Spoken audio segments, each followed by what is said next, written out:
स्वागत है आपका अपने प्रिय कार्यक्रम के अंतर्गत। मैं आचार्य अनिल वस। 1 दिसंबर 2021 और आज हम बात करेंगे वृषभ राशि की। वृषभ राशि जिसके स्वामी शुक्र हैं, वृषभ और तुला दोनों राशियों के स्वामी शुक्र हैं। वृषभ जहां पृथ्वी तत्व है, वहीं तुला वायु तत्व के स्वामी हो जाते हैं। कृतिका, रोहिणी और मृगशिरा 3 नक्षत्रों का प्रभाव लिए हुई राशि है। कृतिका का स्वामी सूर्य और रोहिणी के चंद्रमा, सूर्य, चंद्र और मंगल का प्रभाव लिए हुए राशि। सूर्य जैसा आभामंडल होता है, चंद्रमा जैसा हृदय और काव्य, चित्रकला, पेंटिंग, सहजता, मिलनसारिता चंद्रमा से मिलती है। सूर्य तप है, तेज है, ज्ञान है, अध्यात्म है, उच्च वर्गों के साथ मिलना जुलना है। और मंगल बाहुबल देता है, अधर्म और अन्याय के प्रति आवाज़ उठाने की क्षमता देता है। मंगल से फिजिकल बॉडी को देखा जाता है, स्पोर्ट्स में इंटरेस्ट होता है, पुलिस में, युद्ध में, वाक युद्ध में ऐसे लोग विजयी होते हैं। आइए देखते हैं वृषभ राशि का प्रभाव क्या होने वाला है। पहली, दूसरी, तीसरी तारीख की बात करते हैं। पहली तारीख की अगर हम बात करते हैं, थोड़े हेल्थ इश्यूज आएंगे। इन्हें यूरिन इन्फेक्शन ना हो, पैरों में, त्वचा में रोग ना हो, इसका ध्यान रखिएगा। और डायबिटीज़ वगैरह ना हो, चेकअप कराते रहिएगा। 2, 3, 4, 2 को प्रदोष व्रत, भगवान शिव का ध्यान करते हुए। 3 तारीख की अगर हम स्थिति देखते हैं, छोटी छोटी बातों पे तनाव, पति पत्नी में तनाव। ईगो बहुत बड़ी चीज़ है। पत्नी कठोर बोलती हैं, कड़वा बोल देती हैं और ये तुझे टॉलरेट नहीं होता वृषभ। और ये वजह है, कभी कभी तुम भी क्रोध में आ जाते हो, तब बात बिगड़ जाती है। इस चीज़ को कंट्रोल करना होगा। आइए 3-4 तारीख की बात करते हैं। 3 की अगर बात करें तो घर में, गृहस्थी में तनाव से बचिएगा। व्यर्थ के एक दूसरे के ऊपर अगर हम मिथ्या दोषारोपण करेंगे तो तनाव बढ़ेगा। पति पत्नी के बीच में एक ने कही, दूसरे ने सुन लिया, ये बड़ा अच्छा रिस्पॉन्स रहेगा। लेकिन फिर भी ध्यान रखें, कष्ट, तनाव बढ़ेगा और इससे आपको बचना है। आगे चलते हैं। 4, 5, 6, 4 को शनिवासरी अमावस्या और मंगल का वृश्चिक राशि में प्रवेश। अमावस्या के दिन कुछ ना कुछ दान करिएगा। सरसों के तेल का दीपक जला सकते हैं, पीपल के पेड़ के नीचे शनि चालीसा पढ़ सकते हैं और एक नारियल सिर से वार के पीपल के नीचे रखें। गृहस्थी के बहुत से तनाव दूर होते हैं। 5, 6, 7, 5 तारीख की बात करते हैं।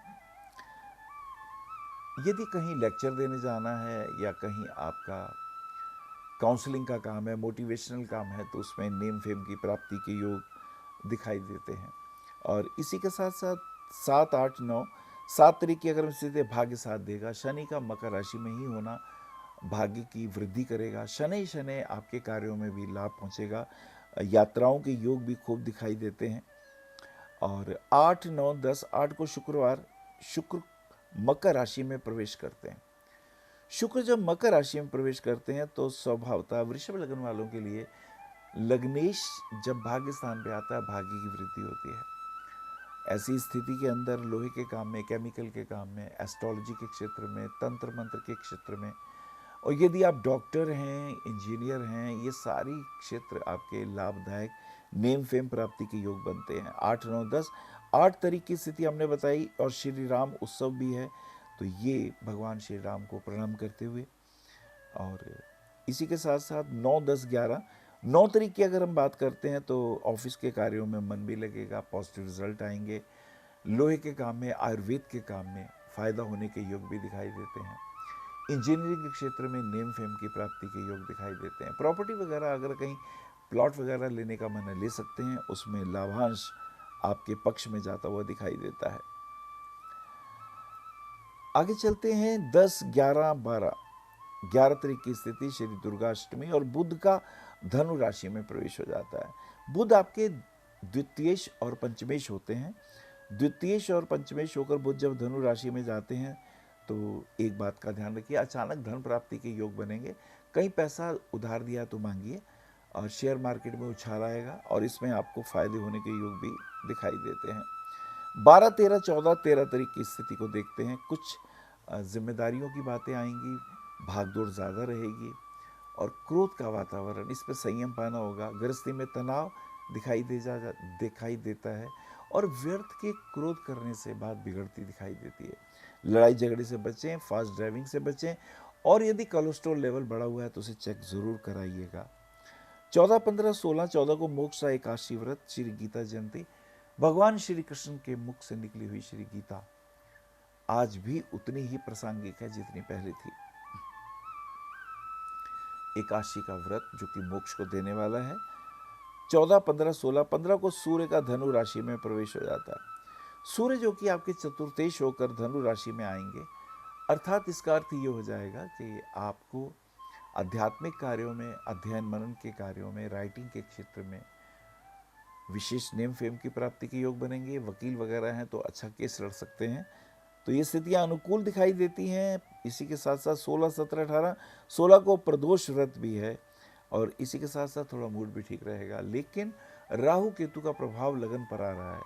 पुरानी बातों को सोच के अपने आप को परेशान न करें। पुरानी बातें सोचनी है तो पॉजिटिव सोचिएगा, उसके रिजल्ट ज़्यादा अच्छे आएंगे और फायदेमंद भी होगा। 17, 18, 19, 17 को पिशाच मोचन श्राद्ध। ये श्राद्ध करने से वो पितर जो पिशाच बन जाते हैं या पिशाचों के कष्ट होते हैं वो दूर हो जाते हैं। ये योग बहुत उत्तम है। 18, 19, 20, 18 को दत्तात्रेय जयंती और इसी के साथ साथ आर्थिक दृष्टिकोण से कुछ जिम्मेदारियां ज़्यादा आएंगी। जितना धन चाहिए उतना नहीं मिल पा रहा। शेयर मार्केट में भी कुछ नुकसान हो रहा है, लेकिन धैर्य रखिए, धीरे धीरे इसमें भी लाभ होने के योग दिखाई देंगे। 19, 20, 21, 19 को मार्गशीर्ष पूर्णिमा और शुक्र का वक्री होना।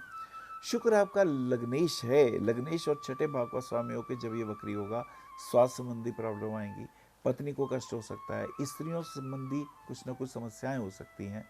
ये बहुत इंपॉर्टेंट रहेगा। और इसी के साथ साथ आपके डिज़ाइनिंग के काम में, फोटोग्राफी के काम में, और यदि आपकी संगीत में दिलचस्पी रखते हैं, उसमें तनाव, उसमें संघर्ष, उसमें स्ट्रगल, ये सारी चीज़ें अभी दिखाई देती हैं।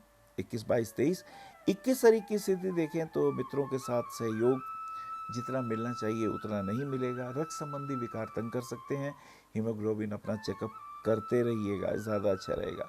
22, 23, 24, 22 को श्री गणेश चतुर्थी, गणेश जी को प्रणाम करते हुए, और 23 तारीख की अगर हम स्थिति पे गौर करें तो घर के कार्यों में माँ के स्वास्थ्य का थोड़ा ध्यान रखना ज़रूरी है। Because the lord of 4th house is placed in the 7th house and among the malefics of Rahu and Ketu.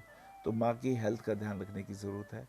यदि आप उच्च अधिकारी हैं तो व्यर्थ किसी के साथ चुगली में ना आए, व्यर्थ तनाव में ना आए, इससे घर में अशांति होने के चांसेस बढ़ जाएंगे। 24, 25, 26, 25 को हैप्पी क्रिसमस डे। क्रिश्चियन का ये त्यौहार बहुत प्रेम पूर्वक मनाया जाता है। आपके भी जीवन में प्रेम की वृद्धि हो, ये हम भगवान से प्रार्थना करते हैं। 26, 27, 28, 26 तारीख की अगर हम स्थिति देखें तो ये स्थिति बच्चों के पॉइंट ऑफ व्यू से थोड़ी चिंताजनक। उनकी एजुकेशन में या तो मन नहीं लग रहा, या अगर उन्हें विदेश जाने का सोच रहे हैं तो भेज दीजिएगा, धीरे धीरे सब ठीक हो जाएगा। 27, 28, 29, 27 को रुक्मिणी अष्टमी और 28 तारीख की अगर हम स्थिति पे गौर करें तो ये हेल्थ इश्यूज बना रहा है। पत्नी के साथ संबंध प्रतिकूल होते हुए दिखाई दे रहे हैं। खाने पीने का ध्यान रखिए, बाहर का खाना अवॉइड करें तो ज़्यादा अच्छा रहेगा। 29, 30, 31, 29 को बुध का मकर राशि में प्रवेश हो जाता है। बुध जो है आपके द्वितीयेश और पंचमेश होते हैं। जब ये मकर राशि में आते हैं तो भाग्य स्थान में आते हैं, अर्थात आर्थिक संबंधी कार्यों में लाभ होगा, भाग्य साथ देगा। और 30, 31, 30 को हम देखेंगे सफला एकादशी और शुक्र वक्री भी है। जब शुक्र वक्री होते हैं तो हेल्थ इश्यूज आते हैं, सेहत का हमें ध्यान रखना होगा। कहते हैं ना, जान है तो जहान है। और 31 तारीख को देखेंगे प्रदोष व्रत है। ये व्रत रखने से बहुत से अरिष्ट अनिष्ट दूर होते हैं। वृषभ राशि वाले ओपल रत्न पहन सकते हैं इंडेक्स फिंगर में, पन्ना रत्न पहन सकते हैं सबसे छोटी उंगली में, और नीलम रत्न भी धारण कर सकते हैं मध्यमा उंगली में, लेकिन किसी योग्य विद्वान से पूछकर ही धारण करें। नमस्कार।